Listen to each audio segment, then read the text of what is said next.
నమస్కారం అప్టెక్ జాబ్స్ కి స్వాగతం నేను మీ వివేక్ ఇవాళ మన కరెంట్ అఫైర్స్ లో డిస్కస్ చేయబోయే అంశం ఇండియాస్ లార్జెస్ట్ టైగర్ రిజర్వ్ అని దేనిని పిలుస్తారు ఏదైనా ఒక సంరక్షణాత్మక ప్రాంతాన్ని అంటే కన్జర్వేషన్ కి సంబంధించి ఏదైనా ఒక స్పీషీస్ అది ప్లాంట్ స్పీసీ అవ్వచ్చు యానిమల్ స్పీసీ అవ్వచ్చు దాన్ని ప్రొటెక్ట్ చేయడానికి ఒక రిజర్వ్డ్ ఏరియా అంటే దానికి మట్టుకే రిజర్వ్ చేసిన ఏరియా అన్నమాట అలా టైగర్ రిజర్వ్స్ ఇండియాలో చాలానే ఉన్నాయి కాకపోతే భారతదేశంలోని అతిపెద్ద tiger reserve India's largest tiger reserve రీసెంట్గా డిక్లేర్ చేశారు రీసెంట్గా నోటిఫై చేశారు ఏంటి డిక్లేర్ చేశారో నోటిఫై చేశారని అనుకుంటున్నారో యాక్చువల్గా అయితే అది ఇప్పటివరకు లేదు రెండు టైగర్ రిజర్వ్స్ని లేదు రెండు వైల్డ్ లైఫ్ శాంచురీస్ని మర్జ్ చేసి అంటే రెండింటిని కలిపి వాళ్ళు ఈ విధంగా ఇండియాస్ లార్జెస్ట్ టైగర్ రిజర్వ్ని ఎస్టాబ్లిష్ చేయబోతున్నారు ఇది ఏ రాష్ట్రంలో జరగబోతోంది మధ్యప్రదేశ్ రాష్ట్రంలోని ఏ జిల్లాలో జరగబోతోంది దామో అనే జిల్లాలో సో మీరు ఇక్కడ జాగ్రత్త గుర్తుపెట్టుకోవాల్సింది ఏంటంటే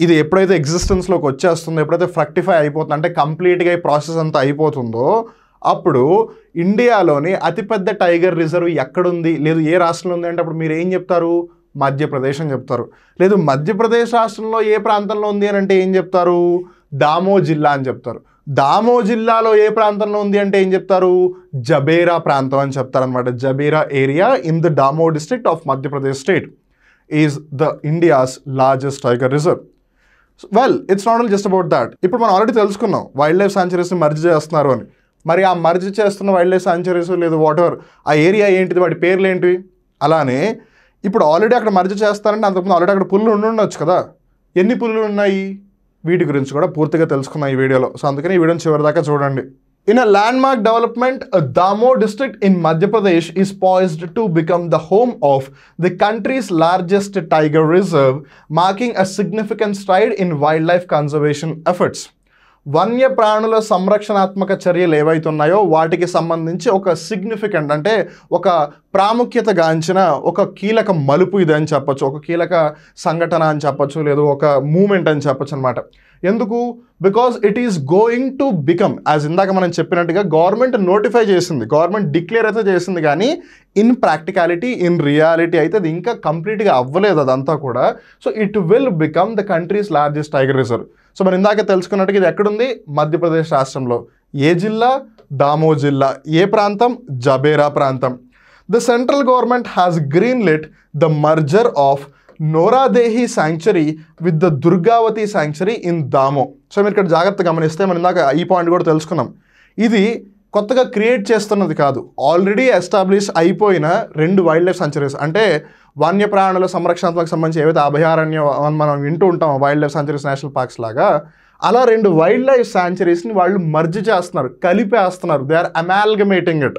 ఇంతకీ ఏంటా రెండు నోరాదేహి శాంక్చురీ దుర్గావతి శాంక్చురీ సో ఇప్పుడు ఏదైతే దామోలో ఎస్టాబ్లిష్ చేయబోతున్నారో దానికి గాను ఏ రెండు వైల్డ్ లైఫ్ శాంక్చురీస్ని మర్జ్ చేశారని కూడా క్వశ్చన్ అడగచ్చు కదా సో ఏంటది నోరాదేహి శాంక్చురీ దుర్గావతి శాంక్చురీ ఈ దుర్గావతి శాంక్చురీ దామోలో ఉంది సో ఆ విధంగా దామో డిస్ట్రిక్ట్ అన్నట్టు గుర్తు చేసుకుంటున్నాం లేదా మనం గుర్తు పెట్టుకుంటున్నాం creating an expansive tiger reserve spanning an impressive 2300 square kilometres so ఇండియాలోని అతిపెద్ద టైగర్ రిజర్వ్గా ఏదైతే ప్రఖ్యాతి గాంచబోతోందో భవిష్యత్తులో అది ఎంత పెద్దది అంటే 2300 చదరపు కిలోమీటర్లు 2300 square kilometres that's how big it's going to be now ఈ విధంగా చేయడం నిజంగా ఇంపార్టెంట్ అంటే well absolutely it's one of the significant moves అని చెప్పాలి this move emphasises the significance of the tiger reserve in safeguarding the existing tiger population of 16 మనం ఇందాక ఈ క్వశ్చన్ కూడా అనుకున్నాము ఇప్పుడు ఆల్రెడీ వాళ్ళు ఎస్టాబ్లిష్ అయిపోయిన రెండు వైల్డ్ లైఫ్ శాంక్చురీస్ని మర్జ్ చేస్తున్నారు కలిపేస్తున్నారు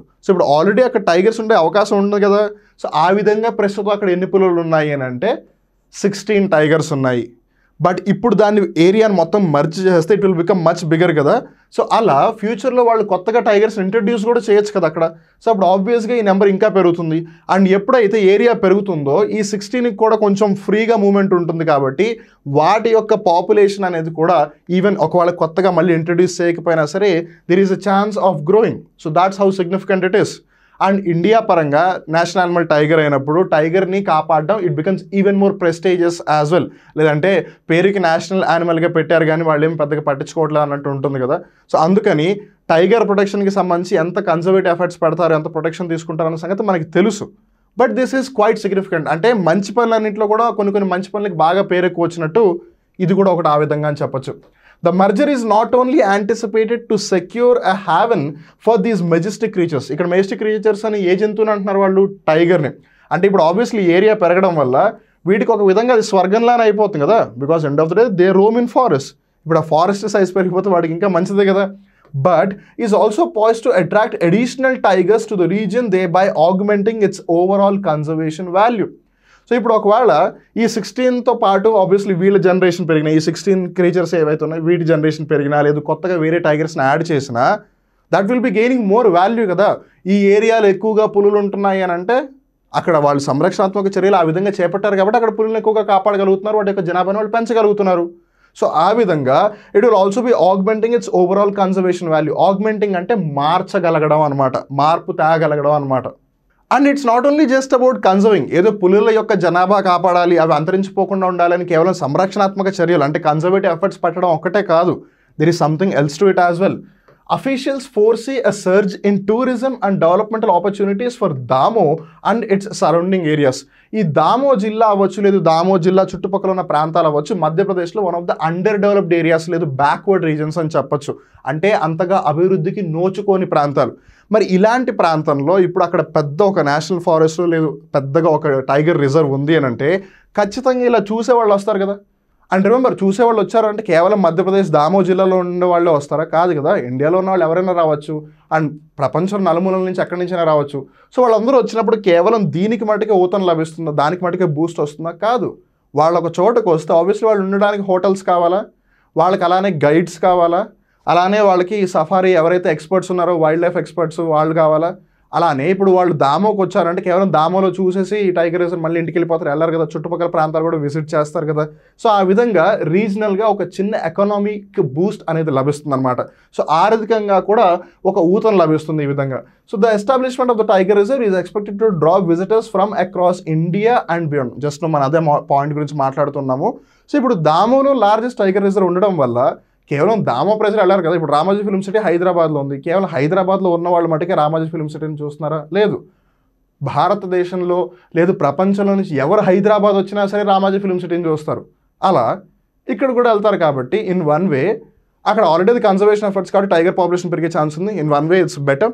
at the same time tourism increase అవుతుంది, especially wild life tourism, safari అని అంటూ ఉంటారు అప్పుడప్పుడు. సో అది కూడా ఇంక్రీజ్ అవుతుంది కాబట్టి it's a win win situation for every one. Government protection చేయగలుగుతుంది, కన్జర్వేషన్ చేయగలుగుతుంది, పీపుల్ అక్కడ ఉన్న లోకల్ పీపుల్కి టూరిజం హెల్ప్ అయితే అట్ ద సేమ్ టైం వాళ్ళకు కూడా మనం ఇందాక అనుకున్నట్టుగా ఫుడ్ అండ్ బీవరేజ్ ఇండస్ట్రీ అవ్వచ్చు, లేదు లాజిస్టిక్స్ ఇండస్ట్రీ అవ్వచ్చు, వాటికి కూడా ఒక చిన్న బూస్ట్ అనేది లభిస్తుంది. And considering the region, Damoh అంతగా ఆల్రెడీ డెవలప్ అవ్వలేదు, అలాంటి ప్లేస్లో ఇది చేయడం వల్ల అది కూడా బాగా డెవలప్ అయితే ఒక అండర్ డెవలప్డ్ ఏరియా డెవలప్ అయినప్పుడు అగైన్ దాని వాల్యూ ఇంకోలా ఉంటుంది. So that's how it's a win win situation for every one అనమాట. సో చూసారు కదా, ఇండియాస్ లార్జెస్ట్ టైగర్ రిజర్వ్, దాన్ని ప్రస్తుతానికి నోటిఫై చేసి డిక్లేర్ మటుకే చేశారు, అది ఇంకా ఎగ్జిస్టెన్స్లోకి రాలేదు. అయితే ప్రస్తుత అథారిటీస్ ఇదంతా కూడా రానున్న 2 నుంచి 4 నెలల లోపల కంప్లీట్గా ఫినిష్ చేసేయాలి. India's largest tiger reserve is in దామోగా అందరూ గుర్తించేలాగా చేయాలి అనుకుంటున్నారు. అండ్ రిమెంబర్, ఇది కొత్తగా తీసుకొచ్చింది కాదు, ఆల్రెడీ ఎస్టాబ్లిష్ అయిన 2 శాంచురీని వాళ్ళు మర్జ్ చేశారు, అంటే కలిపేశారు అనమాట. So that's how it's going to be the bigger one in India. మళ్ళీ ఇంకో రోజు ఇంకో కొత్త కరెంట్ అఫేర్ ఎపిసోడ్లో కలుద్దాం. అప్పటి వరకు చూస్తున్నానండి అప్టేక్ జాబ్స్. మిమ్మల్ని మీరు అప్డేట్ చేసుకుంటూ ఉండండి. నేను మీ వివేక్. నమస్కారం.